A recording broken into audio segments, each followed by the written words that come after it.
Paul's life changed August 16th, 1995. The day my life changed, my family's life changed, and especially my son Scott's life changed, was on May 23rd, 1983. For Nicholas, the day was January 5th, 2005. Paul Komponeski was quite the dashing, handsome young man. Girls all loved him.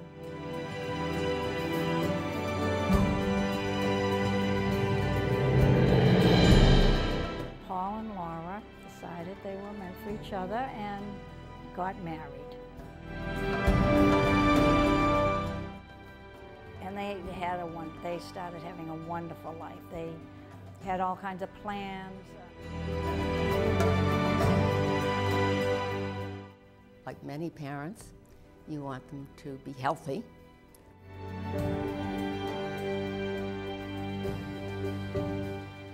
And you want them to go to school and continue on to college if at all possible. You want them to marry and have a family. He was a vibrant 17-year-old. He was a drummer in the band. He was starting to look at colleges. He wanted to be a pilot.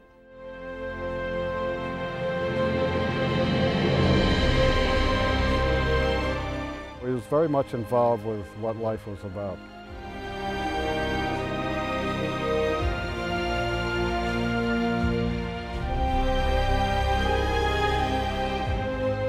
Very much an outdoors person.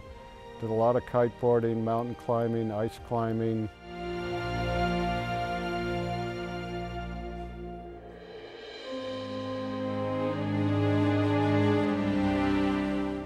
He was an independent film maker.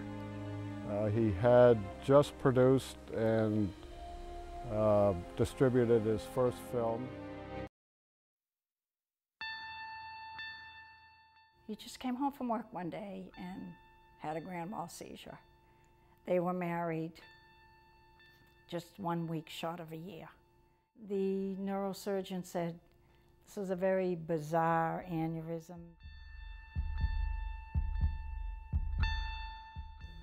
Scott was in an automobile accident. He was in a coma for 9.5 months, and he had a severe brain injury. Nicholas fell 30 feet out of a tree onto a paved sidewalk and sustained a traumatic brain injury.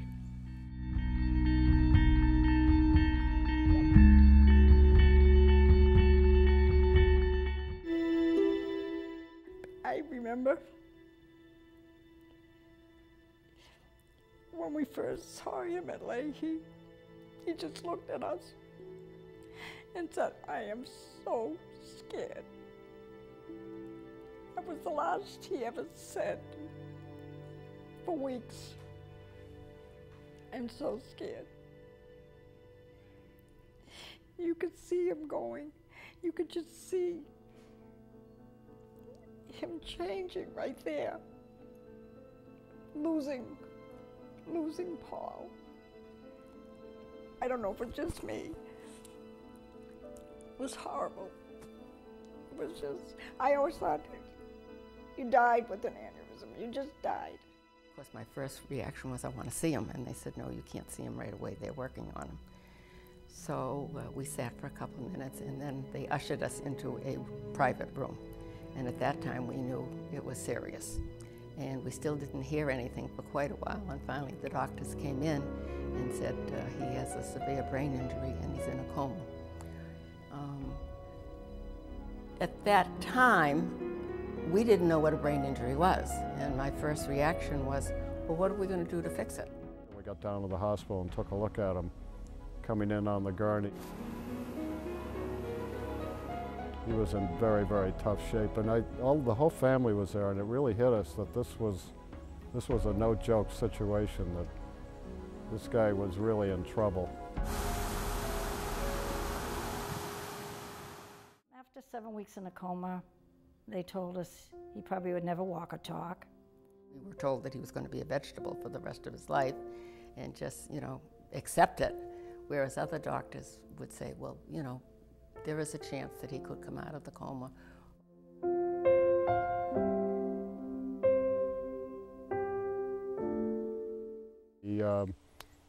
The surgeon, that he wasn't too sure what was going to happen and how he was going to come out of this. And we were given the steps of what the procedure was going to be through the ICU and life support and all of this. And he basically, the surgeon said, whatever your expectations are, don't think in that direction.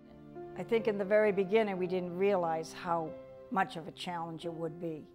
You think, well, they're going to fix it, and he's going to wake up and everything's going to be the way it was, but that doesn't happen. It completely changes everyone's lives involved.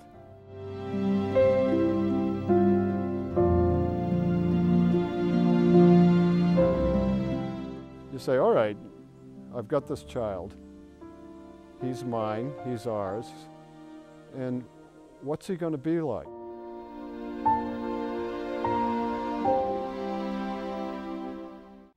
He fooled them. He walks, he talks, maybe sometimes a little too much. Ringing here. It's not ringing here? And there's no doubt. Paul's memory is just gone. It was 9.5 months in a coma, but when he came out of it, it was obvious that he had deficits, and it was obvious that he was going to have them for the rest of his life.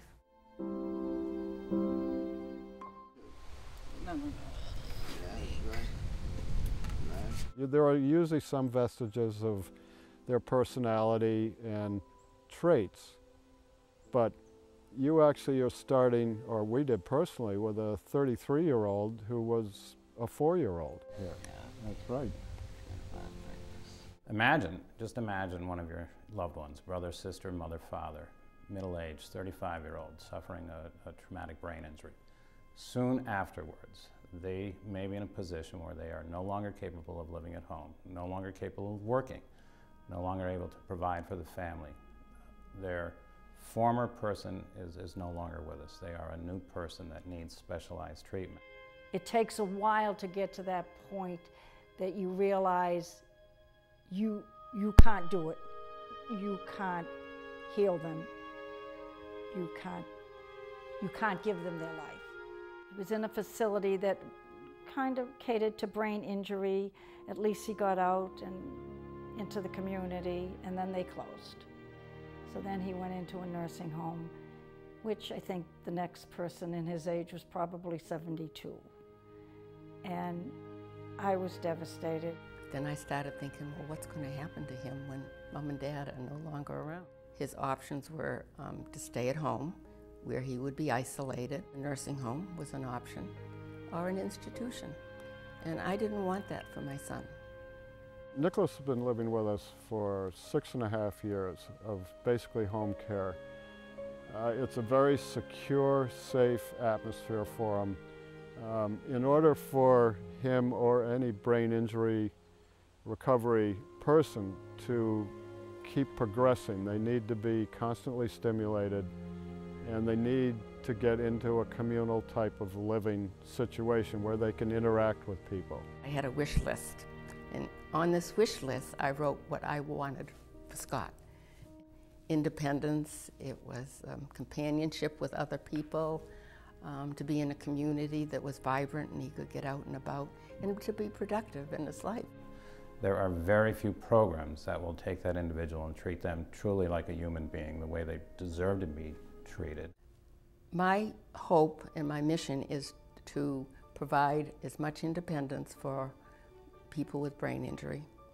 And when Scott's accident happened and I finally realized that I wanted to do something, I not only wanted to help Scott, but I wanted to help other people too.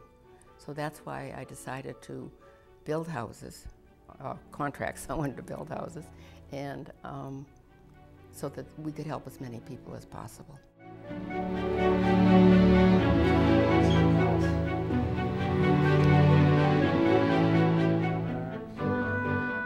They deserve to be part of a community, to laugh, to go to dances, They deserve it because they've lost so much. When supportive living did open, we were able to take initially 15 people out of nursing homes, off waiting lists, and have them move into their own private apartments where they receive their own 7x24 services, all set up specifically for their own individual needs. Since supportive living was formed, we've developed 3 homes, one in Woburn, one in North Reading, and one in Lexington. All successful, all taken care of now, a total of 39 people.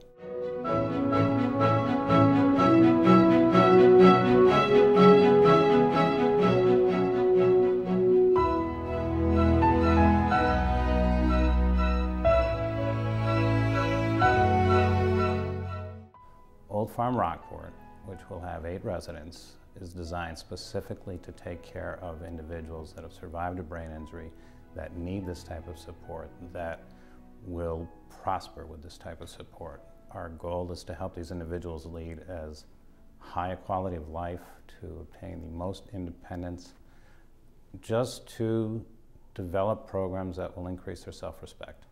Old Farm Rockport will take another 8 folks, 8 survivors of brain injury, and give them that type of housing and care. People here, they actually make you feel like you're at home with your parents, like you're at home with your brothers and sisters and stuff, like you're at home feeling nothing can hurt you. This place, to me, is peace of mind for me. This place, for my son Paul, can be home.